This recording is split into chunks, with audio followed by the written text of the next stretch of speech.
The movie begins in an office building where a woman is hurriedly delivering a folder to a man.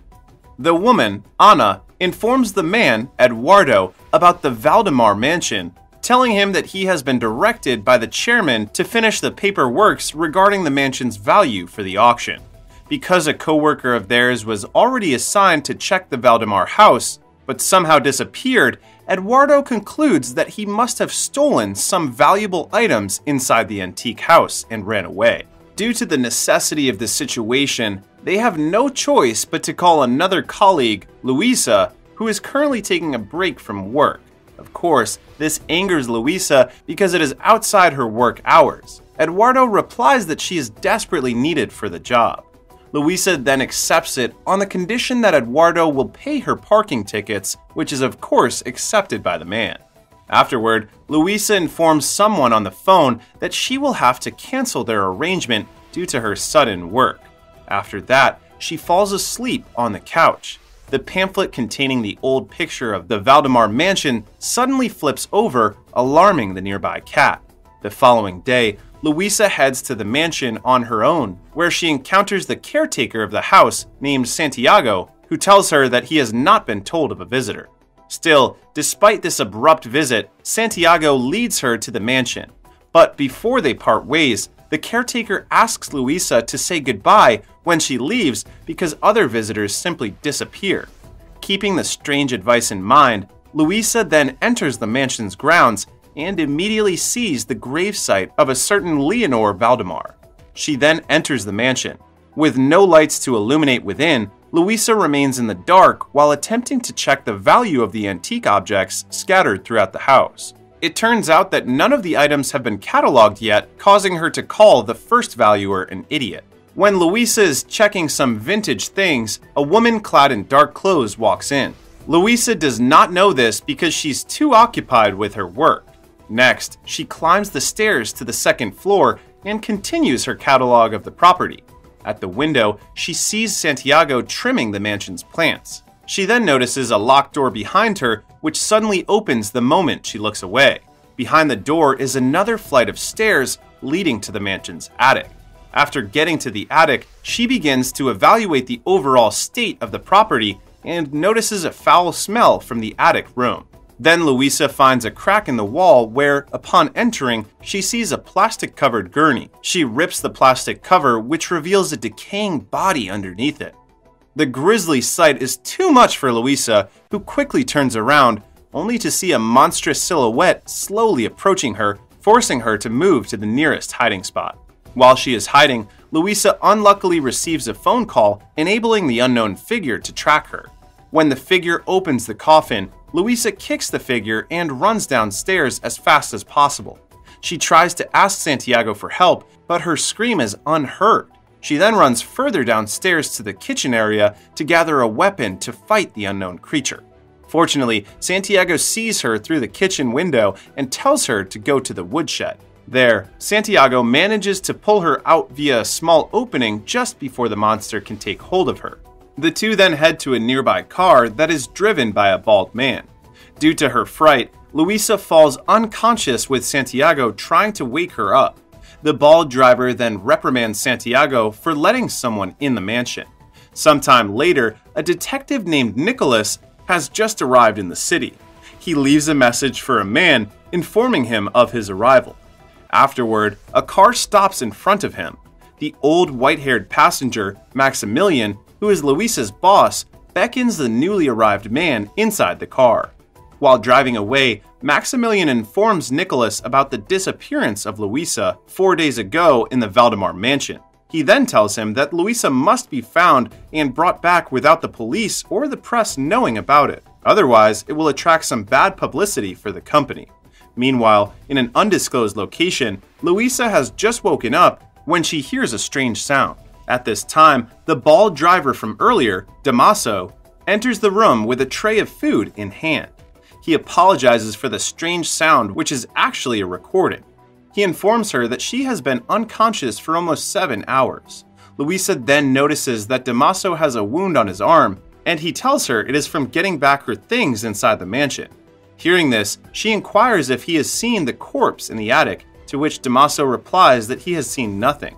But Luisa knows that he is just lying to her. Meanwhile, Maximilian drops Nicholas in front of a train station headed to the Valdemar mansion.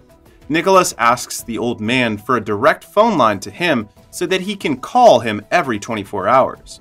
After Nicholas has left the car, Maximilian receives a call from his employee Eduardo, who informs him that Luisa's mother is looking for her daughter. Realizing that Luisa's mother might call the police, Maximilian instructs his employee to find some excuse to comfort her mother. Moreover, Eduardo is instructed that he and Anna will join the search for Luisa tomorrow. Inside the train station, Nicholas boards the train and talks with Dr. Nora from the Valdemar Foundation. Inside the train, Nora tells him about the myth surrounding the mansion. According to her, the former owners of the mansion, the Valdemars, were nice, friendly, and ahead of their time. In a lengthy flashback, it is shown that the husband, Lazaro, worked in the field of photography while the wife, Leonor, owned an orphanage at the mansion. Over time, Lazaro grew bored of taking family photographs and discovered that combining spirits and photography could be profitable. He then turned it into exclusive sessions that attracted rich people.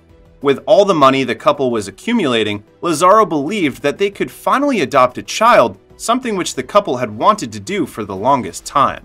However, one day, Lazaro's trick was found out by a nosy journalist.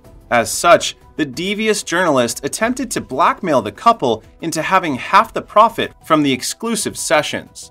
Lazaro was offended by the journalist's offer and subsequently threw him out of the house.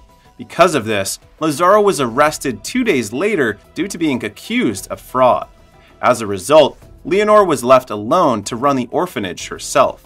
She was convinced by a friend to believe in Lazaro's return, telling her that the townspeople were still on their side.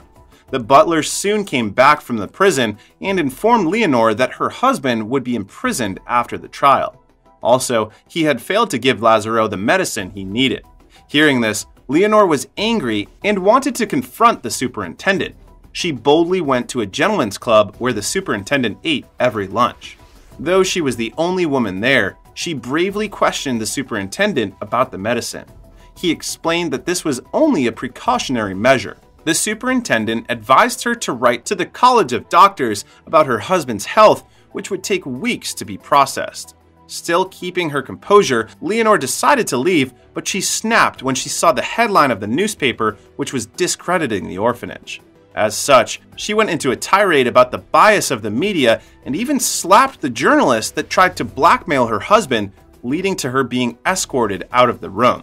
However, a bald man overheard this tirade from the next room and was immediately interested in Lazaro. After learning the location of the prison, the bald man quickly went there to find Lazaro. At first, he was not allowed inside, but the bald man claimed himself as Lazaro's lawyer, granting him entry but for 2 minutes only. Inside the cell, the bald man introduced himself as Aleister Crowley, a great admirer of Lazaro's work. He then offered Lazaro all his help to get him out of prison. Lazaro replied that this is impossible due to the blackmailing journalist, but the bald man still wanted to help him. It took 2 weeks for Aleister to formulate a plan to save Lazaro. The plan involved 3 parts. First, a woman would first seduce the journalist and gain access to his room. Second, she would lock herself inside his room and pretend to be tied. And third, she would blurt out that the journalist was forcing her. Because of this, the journalist was branded as a criminal and promptly arrested. Since there was no one to testify against him, Lazaro finally achieved freedom after 2 long months. The townspeople cheered for him, and Lazaro profusely thanked Aleister. While on the way home inside a carriage, Lazaro learned from the butler that his dear wife was finally pregnant. Entering the mansion's grounds, Lazaro saw his wife playing with the orphans while wearing a blindfold. He took this opportunity to surprise her with his return. However, the joyful reunion was cut short when Leonor suddenly fell ill.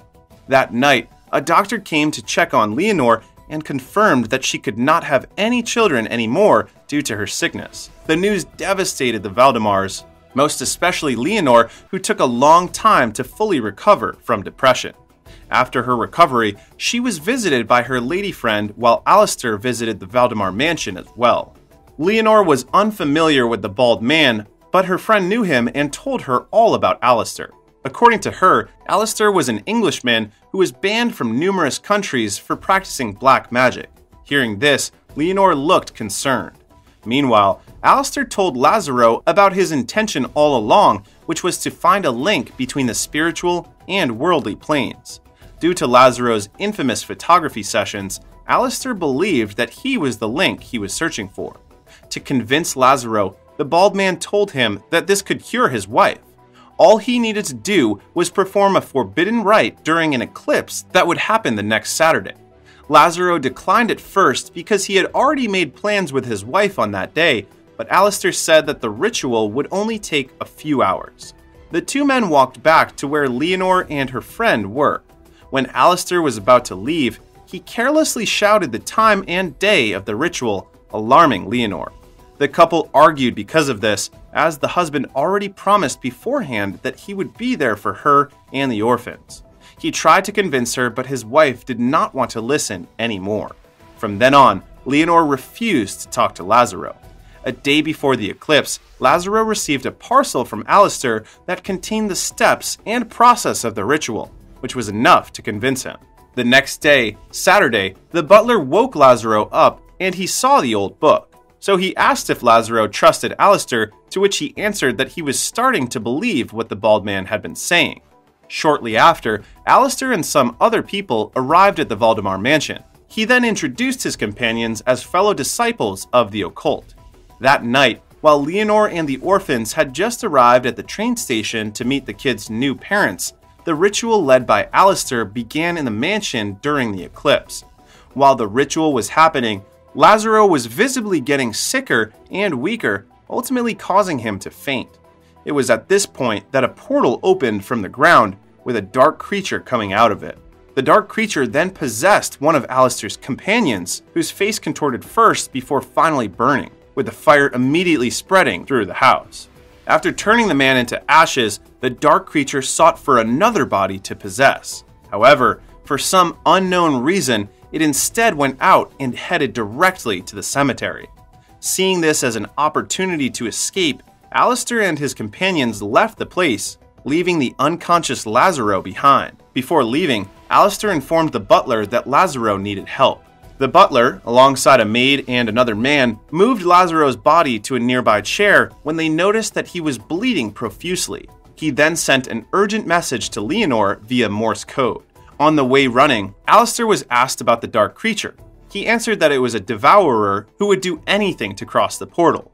He then explained that even though the evil spirit needed a living body to possess, it could also possess and fix a dead body as long as there are worms inside them. Eventually, the evil spirit managed to raise a dead person from the grave.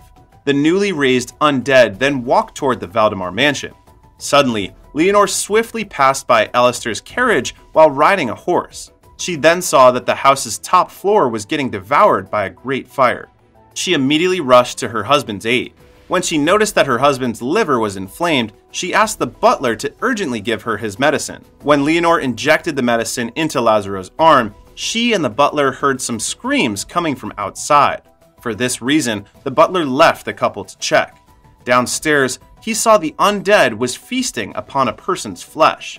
The butler tried to run back upstairs, but due to his old age, the undead easily caught up with him and slapped him, causing him to fall down the stairs.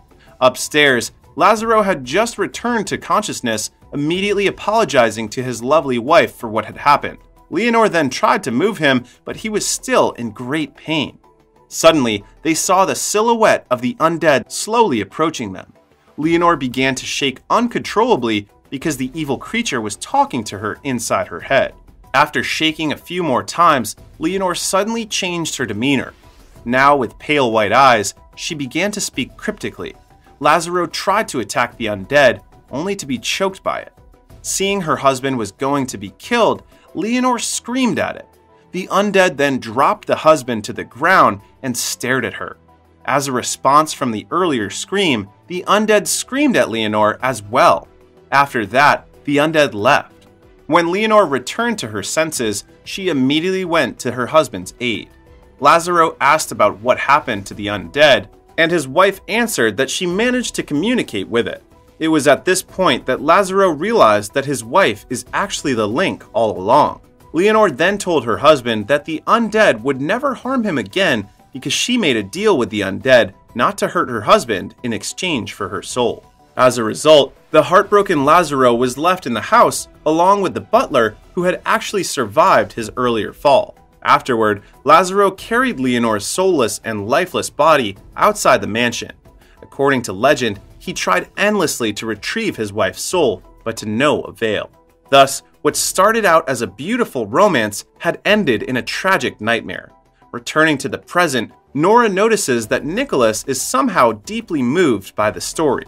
She then reminds him to focus on the present task, which is to find Luisa.